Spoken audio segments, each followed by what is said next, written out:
video will show you how to manage expenses and profits for your online shop. My first tip is to always pay attention to fees. Etsy, Teachers Pay Teachers, Amazon, they all have different fee structures. These are hosting fees or listing fee for your online shop. Always keep in mind as well that fees can change. For example, Etsy recently increased their fee to 6.5%, so keep your eyes open, as your best choice when you first open your shop may not be your best choice a couple years later.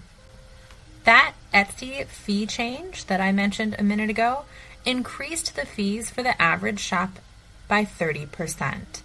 This is why it's so important to stay updated on fee structures, because that drastically changes your take-home per product. It's super important to calculate your expenses. Creators often underestimate their expenses. They forget to include things like time or research, the costs of images or fonts, power usage, and other hidden expenses. You'll need to calculate your expenses on a regular basis and use that to price your products. And don't forget, if there's a fee change of any kind, you'll need to recalculate your expenses to take account of that. If you're creating physical products, you'll need to account for things like the cost of your materials, storage, where you're keeping your inventory, and shipping. For example, you want to make sure that you're charging your customers for shipping costs, whether it's actually a shipping fee or you price it into the product to make it appear that you're offering free shipping. You'll always want to make sure you charge enough to pay yourself. This is a common challenge for new online sellers who often feel that they want to price their products super low to make more sales. There are consequences of setting prices too low and too high. You'll want to make sure that your products are priced at the same range as your competitors. And remember to always adjust your prices if the fees change. Another important consideration is that you'll have to pay taxes. You'll need to report your earnings to the International Revenue Service if you're working in the United States, and there are consequences of failure to report. Etsy, if that's your chosen marketplace, does send a Form 1099-K for earnings over $600. But if you're earning less than that, you'll need to keep track yourself, or if you're using some other marketplaces that don't put together the form for you.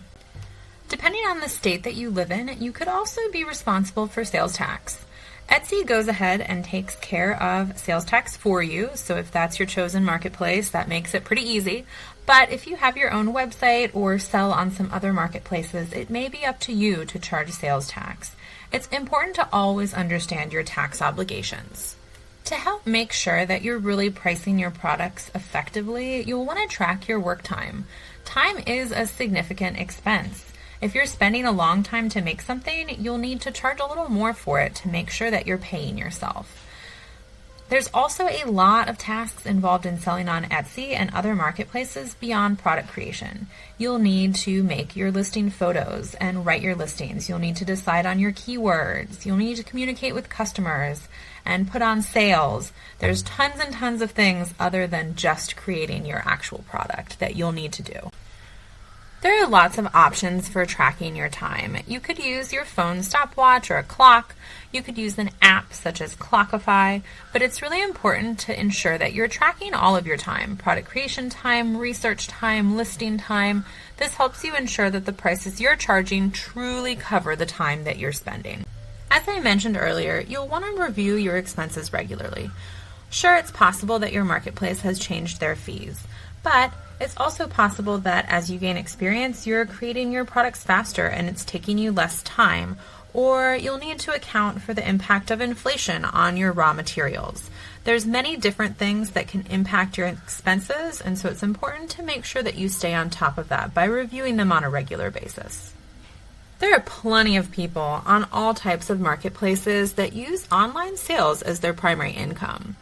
My recommendation is not to jump in feet first. You should try to transition from having your online sales be a supplement to your full-time job, and then as you sort of set income goals for your shop and increase your total take-home each month, you can transition it over into primary income.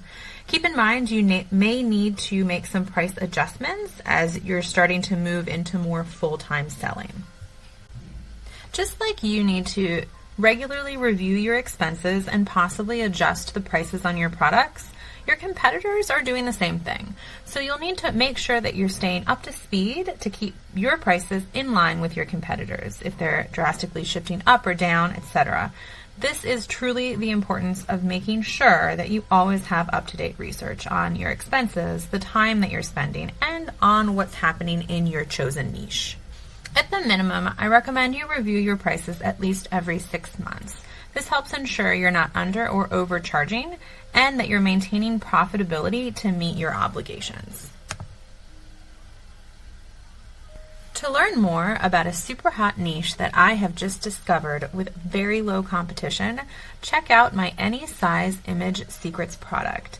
It'll show you exactly how to turn simple images into passive income gold mines. It's a training designed specifically for non-tech people, so you don't need to have design experience or vast technical skills. It walks you through everything you need to know to start selling popular vector image and seamless design products today. This includes lots of details on competitor research and pricing your products. Any Size Image Secrets is perfect for people who want to create simple images that sell, business owners looking for new products, or beginners who want to try creating and selling digital downloads online.